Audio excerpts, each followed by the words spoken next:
ये कामना, काम बड़ा शत्रु है, इसीलिए उन्नति नहीं हो पाती अध्यात्म में। और जो संसार में, उनको तो पता ही नहीं कि मैं पाप कर रहा हूं, वो और खुश होते हैं कि आज हमने ये भोग लिया, आज हमने ये छल कर लिया, आज हमने ये कपट कर लिया। कामना से कर्म होते हैं, कामना जितनी बढ़ती जाती है पाप कर्म उतना ही बढ़ते जाते हैं। शास्त्र के विरुद्ध मनमानी आचरण में पाप ही होता है, शब्द याद कर लो। शास्त्र आज्ञा के विरुद्ध मनमानी आचरण में सदैव पाप ही होता है। ये विकर्म बड़ा भयावह होता है और ये भारी दंड देता है, और ये कभी नष्ट नहीं होता। नष्ट तो भगवान कर सकते हैं केवल। ये आकाश में छाया हुआ शत्रु समझो, जिस समय इसका समय आएगा उसी समय भयानक घटना रूप बन जाएगा, ये रोग रूप बन जाएगा। किसी की भी बुद्धि में बैठकर आपका अहित करो, बड़ा विचित्र स्वरूप है। कोई पूछ रहा था कि भाई भगवान के यहां तो बहुत नरक भोगवाएं, फिर यहां जन्म दें और कष्ट दें, ऐसा एक पाप कर्म है? अगर इस सृष्टि में, भारत में तुम एक कोई पाप कर्म तुम्हारा प्रकाशित हो जाए कि एक हिंसा की, एक बेविचार किया, एक छेड़ा, तो उसकी सजा देख लो जाके कानून में। बोले 20 वर्ष की जेल और 1 लाख रुपया जुर्माना। इसके बाद जुर्माना क्यों, जब उसको सजा दी जा रही है तो जुर्माना कैसे दे? उसको तो सजा दे दी। नहीं, कानून है, ऊपर से है जुर्माना। तुमने ऐसा किया 7 साल की जेल, 50,000 जुर्माना देना पड़ेगा। ऐसे ही नरक भोग, और इसके बाद पुनः तिर्यक योनियों में जन्म और उसका दंड, ये जुर्माना। खेल तमाशा समझो। लाखों पाप ऐसे हैं जो तुम्हारे प्रकाशित नहीं हुए, हमारे प्रकाशित नहीं हुए। अगर भगवान की प्राप्ति नहीं होगी तो एक एक सेकंड के कर्म का भोग भोगना पड़ेगा। ये कब तक चलता रहेगा? जब से सृष्टि रची गई आज तक चल रहा है। तो इसलिए मुझे मनुष्य शरीर से तत्वबोध या भगवत प्राप्ति अत्यंत आवश्यक है। ये काम करने के लिए हम आए हैं। कर्मों को भोगना ही पड़ता है, चाहे जहां भाग के जाओ। किसी ने प्रश्न किया था कि आपने कहा देवराज इंद्र ने अहिल्या के साथ गलत व्यवहार किया, तो आपने ये नहीं बताया उसको दंड क्या मिला। क्योंकि दंड का विषय नहीं चल रहा था, विषय चल रहा था कि भोगाकर्षण कितना प्रबल होता है कि हजारों लाखों अप्सराओं का स्वामी भी, देवराज इंद्र भी, एक मुनि की कुटिया में जाता है और वहां ऐसे गंदे भाव से गौतम ऋषि का वेश धारण कर कर अहिल्या जी का, तो उसको जानते हो क्या दंड मिला था? उसको 1000 भग हो जाए तुरंत साफ मिला था। तुझे भग से, भग माने योनि, तुझे योनि से बहुत प्यार है, तू देवराज इंद्र है, तू जो चाहे कर सकता है, तो देख मैं अभी तुझे दंड देता हूं। गौतम ऋषि ने कहा सहस्त्र भगधारी हो जा। पूरे शरीर में हजारों योनियां हो गई और हर योनि से महान दुर्गंध, अब बैठ त्रिभुवन पति बन करके चरणों में लौट गए। 1000 योनि पूरे शरीर में, योनि और दुर्गंध युक्त घृणास्पद घोर नरक समझो, घोर नरक। चरणों में गिर गए, महाराज त्रुटि हो गई, आप भगवत स्वरूप ऋषि हो, आप बड़े दयालु, बहुत विनय की। तब का भोग तब तक जब तक भगवान रामावतार में नहीं आते। जब श्री राम अवतार लेंगे तो उनके दर्शन के लिए ब्रह्मादि सब देवता उपस्थित होंगे, तू भी उपस्थित होगा, तब यही भग 1000 नेत्र रूप में परिणित हो जाएंगे। ये दंड मिला था। तो जानते हो सिंहासन में बैठने से शर्म आती थी और महल में रहते थे अमरावतीपुरी में, निकलना मुश्किल था क्योंकि 1000 भग खुला उनके शरीर में बने हुए थे। कर्मणों गहनो गति, गहन है कर्म की गति, भोगना पड़ेगा। एकमात्र श्री भगवान क्षमा कर सकते हैं, दूसरा कोई नहीं। आम त्वाम स्वरूपापेभ्यो मोक्षयिष्यामि मा शुचा। कामना जब उपासक के अंदर होती है तो ना चाहते हुए भी उससे पाप कर्म हो जाता है। विकर्म से बचना है तो काम, कामना, वासना मन ते अति कर दूर। राधा राधा राधा, पर है बहुत कठिन, बहुत कठिन है। कामना के त्याग के बिना ये निषिद्ध कर्म, पाप कर्म, विकर्म, इससे बचा नहीं जा सकता। गहनो कर्मणो गति, कर्म की बड़ी गहन गति है। कौन सा कर्म बांधने वाला है, कौन सा कर्म मुक्त करने वाला है, इसका निर्णय करने में सब समर्थ नहीं है। तो भगवान में चित्त जोड़े हुए या स्वरूप बोध है, वही उन्हीं के द्वारा निर्णय माना जा सकता है। ये बड़े बड़े विद्वानों में भी गलती हो जाएगी निर्णय करने में। निर्णय में दो ही समर्थ हैं, या तो भगवत प्रेमी महात्मा या ब्रह्मबोध संपन्न ब्रह्म ऋषि। कर्म क्या है समझ गए? कोई भी कर्म करने के पहले जो फल आकांक्षा से प्रेरित होकर शास्त्र सम्मत किया जाता है उसे कर्म कहते हैं। अकर्म क्या है? जो तत्वबोध प्राप्त महापुरुष हैं, निर्लिप्त हैं, ममता रहित हैं, आसक्ति रहित हैं, उनके द्वारा हुआ कर्म अकर्म हो जाता है। वो फल नहीं देगा, वो बांधने वाला नहीं। विकर्म क्या है? जो कामना बढ़ी हुई मनमानी पापाचरण है उसे विकर्म कहते हैं, और ये बहुत भयावह है, ये दुर्गति का कारण है। इसी से नाना प्रकार के दुख भोगने पड़ते हैं। श्री भगवान कह रहे हैं जो कामना से कर्म होते हैं वो कामना अधिक बढ़ जाने पर केवल पाप होने लगते हैं। जैसे धन की कामना से कर्म शुरू होते हैं, फिर धन की जब ज्यादा इच्छा हो जाती है तो बेईमानी, चोरी, हिंसा, छल कपट, इसके करने में कोई भय नहीं रह जाता। अकर्म हमारे कर्म हो जाए ये बहुत जरूरी है। अकर्म, उसके दो ही उपाय हैं, या तो निर्लिप्त, फलासक्ति रहित, ममता रहित, ये तो स्वरूप बोध महापुरुष में होता है। तो एक सरल उपाय है, अपने शास्त्र सम्मत कर्तव्य कर्मों को फलेच्छा का त्याग करके श्री भगवान को समर्पित कर दो। राधा राधा जपो, नहीं बहुत यहां जो भी करोगे उसका दंड मिलेगा। महाप्रभु हरिवंश चंद्र जी कहते हैं जैसी हरिवंश नरक गति दुर्भर यम द्वारे कटियत नक छीके। छीक दिया उसका भी है, कहां छीका, किस जगह अंगुली उठाई, किस लिए? एक एक चेष्टा का तुम्हारे कहने से थोड़ी होगा। अरे कहीं कुछ नहीं, ये बावरे लोग हैं, इनको क्या पता है। जब दंड मिलते हैं तब इनको समझ में नहीं आता कहां से मिल रहा है दंड। अजर अमर हो, अविनाशी हो, शरीर को लेकर के देहाभिमान से बात कर रहे हो, कोई भगवान नहीं, कोई नहीं। तुम्हारे आंख मूंदने से हो जाएगा क्या? इस अपराध का दंड है। ऐसे ही यहां जो पापाचरण कर रहे हो कोई भगवान नहीं, इसका जब हिसाब आएगा तब तुम्हें पता चलेगा। करुणा निधान स्वामी ने ये जन्म तुम्हें अपनी तरफ से करुणा करके दिया है कि तुम मुक्त हो जाओ। उपासक को चाहिए कि कामना का नाश करके, विकर्म का नाश करके अकर्म हो जाए, तभी वो जीवन मुक्त होता है। कर्मण्य कर्म यह पश्येद कर्मणि च कर्म यह सा बुद्धिमान मनुष्येषु स युक्तः कृष्ण कर्म कृत। बड़ी बात कह रहे हैं श्री भगवान। कर्मण्य कर्म यह पश्येद कर्मणि च कर्म यह, जो मनुष्य कर्म में अकर्म देखता है स्थिति, और जो अकर्म में कर्म देखता है, वो मनुष्यों में सर्वश्रेष्ठ बुद्धिमान है, वो योगी है, वो ज्ञानी है, वो संपूर्ण कर्मों को करने वाला होते हुए भी कृतकृत्य जीवन मुक्त है। ये स्थिति है। कर्मण्य अकर्म यह पश्येत, कर्म करते हुए भी अकर्म स्थिति, कर्म करते हुए भी निर्लिप्त रहना। निर्लिप्तता एक बहुत बड़ी सिद्धि है। यहां जो भी कर्म होता है लिप्त होकर होता है। मानो आधी आपकी परिक्रमा हुई, चलो अब बैठ करके पद गाते हो गए। नहीं नहीं, थोड़ा ही तो रह गया, पूरी हो जानी चाहिए। क्यों, कौन सा फल चाहिए, कौन सा फल चाहिए? नहीं, पूरी होने पर ही सिद्धि होती, फल प्राप्त होती। फल आगे रख लिया ना, लिप्त हो गए, लिप्त।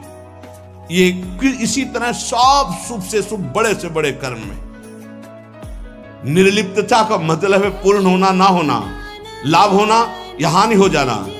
जय या पराजय, सुख या दुख, सुख दुखे समय कृत्वा लाभा लाभो जया जयो, ये निर्लिप्त स्थिति है। पूर्णता पूर्णता से मतलब कोई संकल्प नहीं, स्वाभाविक सहज ही। आगे इस श्लोक में इसका भी भगवान वर्णन करते हैं। पूरा हुआ कर्म या नहीं पूरा हुआ, फल अनुकूल आया या प्रतिकूल आया, आया या नहीं आया, इससे किसी से मतलब नहीं। निर्लिप्त शास्त्र सम्मत केवल कर्म बिना किसी संकल्प इच्छा के हो रहा है। यंत्रवत अमुक कर्म मैं करता हूं, इस कर्म का फल ये होता है, ऐसा लक्ष्य रख करके जो भी कर्म किया जाता है वो उसे बांधता है। ध्यान दीजिए, यहां भगवान बहुत सावधानी की बात कर रहे हैं। अमुक कर्म मैं करता हूं, इस कर्म का ये फल है, ऐसी भावना रखकर जो भी कर्म किया जाता है बड़े से बड़ा, वो उसे बांधता है ना कि मुक्त करता है। प्रत्येक कर्म का आरंभ और अंत होता है, शुरू और विश्राम होता है, इसलिए उसका फल आरंभ और अंत वाला होता है। परंतु हमारी जो दुख निवृत्ति होगी वो नित्य पद में होगी, जो निरंतर है, आनंदमय है, सच्चिदानंदमय है, वो अंत आदि वाला नहीं है। क्रियाएं सब आदि अंत वाली हैं, परिवर्तनशील हैं, उनके फल परिवर्तनशील है। पर जीव फल की इच्छा रख करके ही हर कार्य करता है। अंदर की बात है, बिना फल की इच्छा किए तुम कोई कार्य नहीं करोगे। आज ऐसा करते हैं, पहले फल आएगा उसका, इसका फल क्या होगा, ये चलो ऐसा करते हैं।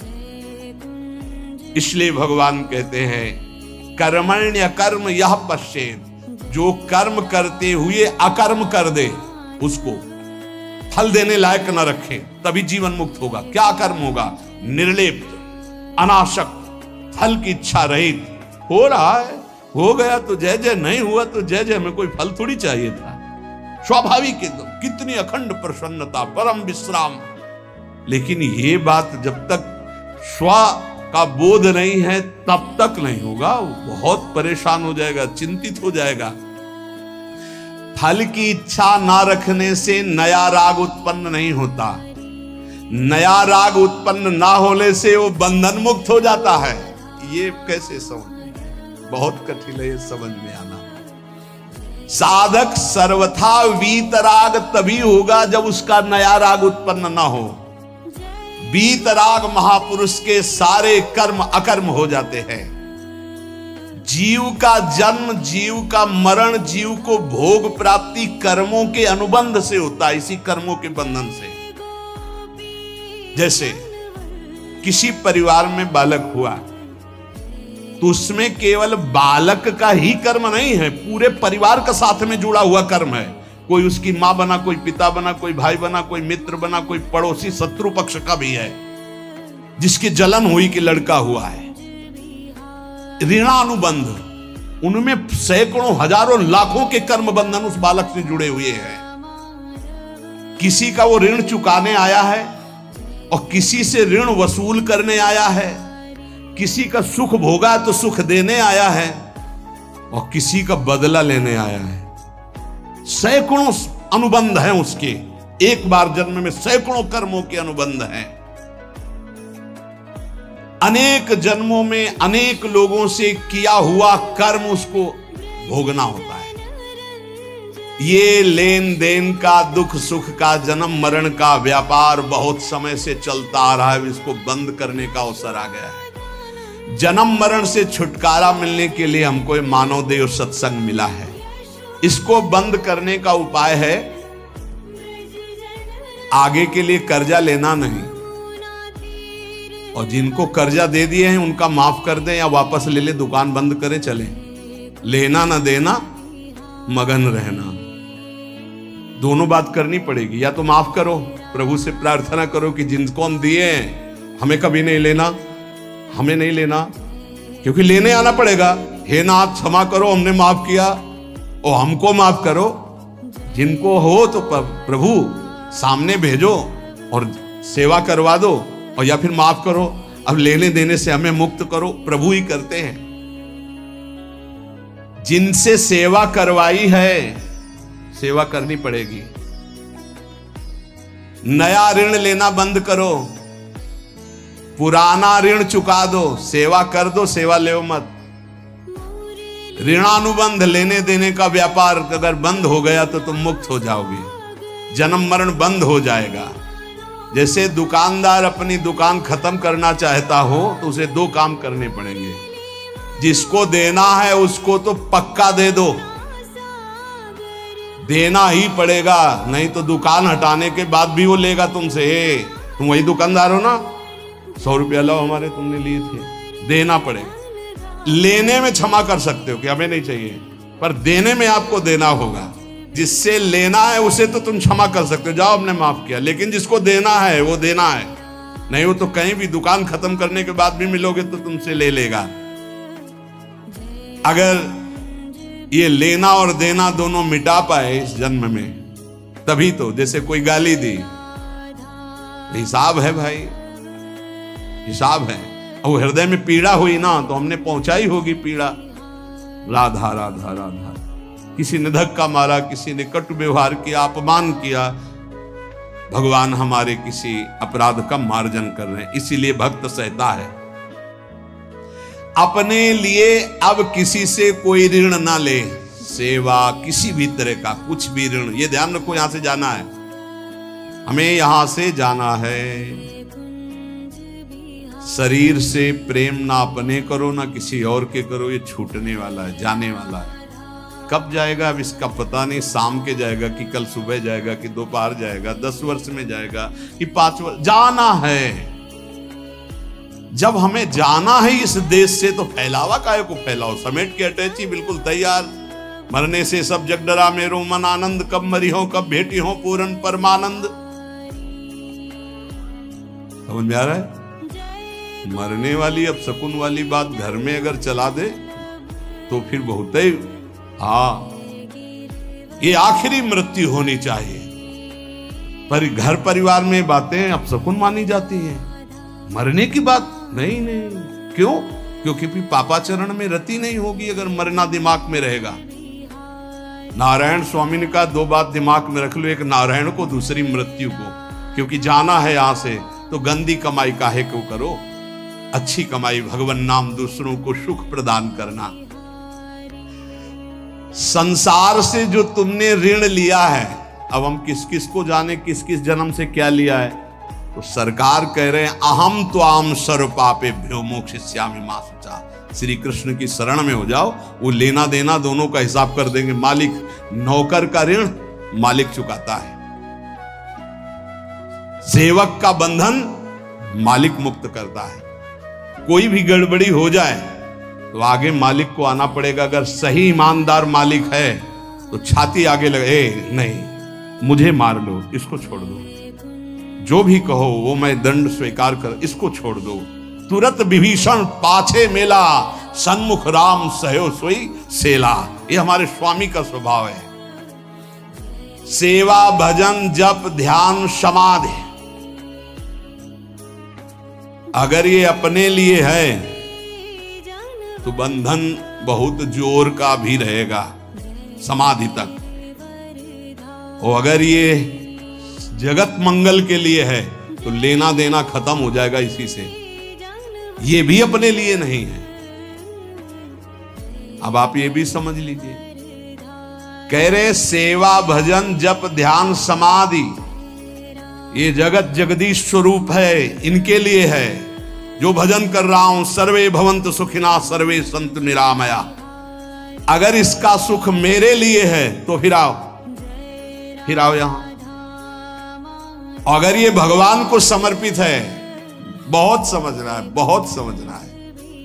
ये महापुरुषों के वचन हैं। कैसे आओगे? देवराज इंद्र, बड़े बड़े देवता, बड़ी बड़ी पदवियां, बड़े बड़े वैभव, ये सब साधन भजन करने वाले को तो मिले। मानो जो इसी देश के बड़े बड़े पदों में है, सब पुण्यात्मा है, इनका तप हुआ है। अब जो किया जाएगा वो आगे की फसल है, लेकिन पीछे की बहुत जोरदार फसल है। अगर मुक्त होना चाहते हो तो भजन भी अपने लिए नहीं है। तो दीहम वस्तु गोविंदम तो भ्रमेयो, लेना न देना मगन रहना, जीवन मुक्त हो गया। अब आपको लगेगा, जानते हो कैसे बात करते हैं महाराज, आज से एक माला आपके लिए कि आपका रोग ठीक हो जाए, 10 हमारी, एक माला सिर्फ आपको देंगे। इष्ट और गुरु को एक माला, 10 माला मेरी नहीं भैया, मेरा अस्तित्व नहीं, अब जो कुछ हो रहा है वो सब आपके लिए है। आप जीवन मुक्त हो गए। ये बड़ा सूक्ष्म विषय है, बड़ा सूक्ष्म विषय। जीवन मुक्त होने के लिए आना न जाना, सेवा भजन जप ध्यान समाधि, ये केवल संसार के हित के लिए है। माला के घुमाए, इतना कष्ट सहकर माला घुमा रहे हो, करे दूसरों के मंगल के लिए। यही है लेना न देना मगन रहना, इसी से सब कर्जा मिट जाएंगे। भजन करने से सबके कर्जे निपट जाएंगे, जन्म जन्मांतर के जो है, नहीं कहां तक देंगे हम। कोई पीट रहा है, किसी को पीट रहे, सब हिसाब किताब हो रहे, कभी गर्भई में नष्ट हो गए, कभी जवानी में, कभी ये, कितना प्रपंच है। जब तक किसी के भी साथ संबंध रहेगा तो इस प्रकृति में आना पड़ेगा। एक और ऊंची बात है, अब मैं भजन करता नहीं, मेरा राम भजन करते हैं। ये अब मतलब संतों की बात को कोई समझ पाए बड़ा कठिन होता है। लेकिन तुम ना ले आना ये बात अभी से कि हाँ हम तो भजन नहीं करते, श्री जी हमारा भजन करते हैं। वो बहुत ऊंची स्थिति की बात, जीवन मुक्त महापुरुषों की बात। भला ये बात पचेगी कि आज से जितने माला करेंगे, पाठ करेंगे, भजन करेंगे, वो सब अड़ोस पड़ोस में बट जाएगा, तुम्हारे लिए नहीं रहेगा। हम क्यों जाए फिर बाणी पाठ में, हम क्यों माला चलाएं, इतनी परेशानी होकर माला चला तो मेरे लिए नहीं है। इसका मतलब समझते हो, इसका गूढ़ मतलब है। एक माला जपा और कह दिया कि सबका मंगल हो, तो सबके मंगल का जो फल है वो आपको भगवत प्राप्ति करा दिया। समझ रहे हो, ये आंतरिक रहस्य है संतों का।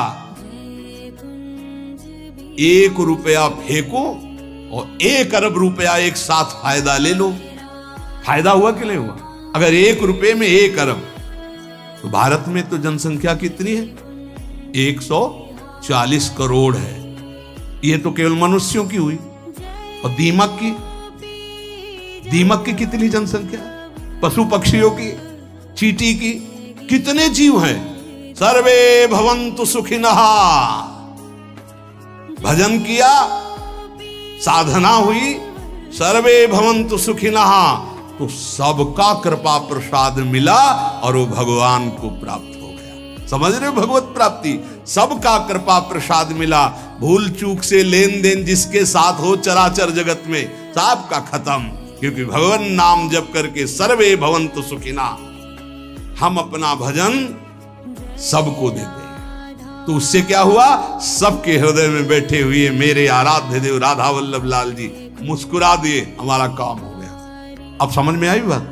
अगर ये ना कहें और कह दे कि संसार के लिए भजन करो, इतना कठिन काम भजन हम दूसरों के लिए करें, हम अपने कल्याण के लिए करेंगे। अपना कल्याण तभी होगा जब सबसे लेना देना खत्म हो जाएगा, और वो तभी होगा जब सबके लिए हम भजन करेंगे। पता नहीं हमारा किससे क्या संबंध का, किस जन्म का कौन सा ऋणानुबंध है। तो सर्वे भवन्तु सुखिनः सर्वे सन्तु निरामया, सबसे मुक्त हो गए और भगवत प्राप्त हो गए। ये बड़ा सूक्ष्म विषय है। जो अकर्मणि च कर्मयः, पहला बताया कर्म करते हुए अकर्म, हमारा कोई फल की आकांक्षा नहीं, जो सत्कर्म हो रहे हैं सबका मंगल हो। अकर्म ही है, वो उसे फल नहीं दे पाएंगे, उसे बांध नहीं पाएंगे। अब यहां कह रहे हैं अकर्मणि च कर्मयः, कोई कर्म नहीं कर रहा पर उसमें कर्म देख रहा है। वो निर्लिप्त महापुरुष कोई कर्म नहीं कर रहा, लेकिन उसका मंगल हो रहा है पूरे जगत का। उससे वो जहां से निकल रहा है, उसका जो दर्शन कर रहे हैं, जो वायु स्पर्श कर रही, जो संभाषण हो रहा है, जिसका पानी पी ले रहा है, जिसका भोजन पा ले रहा है, सबका मंगल हो रहा है। वो कोई मंगल का संकल्प नहीं कर रहा, लेकिन सबका मंगल हो रहा है। जैसे सुगंधित वायु बिना प्रयास के सबकी घ्राणेंद्रिय को सुख पहुंचाती है।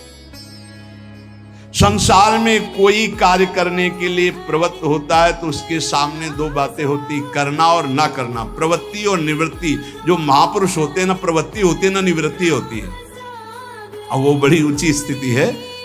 ऐसे महापुरुष अकर्म में भी कर्म देखते हैं और कर्म में भी अकर्म देखते हैं, अर्थात निर्लिप्त रहते हैं। नैव तस्य कृते नार्थो ना कृते नेह कश्चन, कोई भी प्रयोजन नहीं होता पर स्वाभाविक जगत मंगल उनके द्वारा होता रहता है। जब तक कोई भी प्रकृति से संबंध रखेगा मुक्त नहीं हो सकता। ये सब प्रकृति है, स्थूल सूक्ष्म कारण, तीनों लोग, चराचर जगत। ऊब गए होगे सुन के। अब देखो जरा विचार, आश्रय कितना मीठा है ना। ये है कठिनता। तभी कहा गया मुक्त होना कोई खिलवाड़ है, पर एक सांकरी गली है, आ जाओ, बिल्कुल नजदीक है। हमारे भाई श्यामाजू को राज, वो सब ठीक कर देंगे। बहुत करुणामयी है लाडली जी। जरा सा जहां मुस्कुराकर प्रीतम की तरफ देखा, कहा आने दो, पास हो जाएंगे। तो अब तो हमें भरोसा हो जाना चाहिए कि हमें कहा कि आने दो नहीं, हमें तो पास करवा दिया, बुला लिया। वृंदावन आ गए, श्री जी का जस सुन रहे हैं। श्री जी की इतना कठिन है देख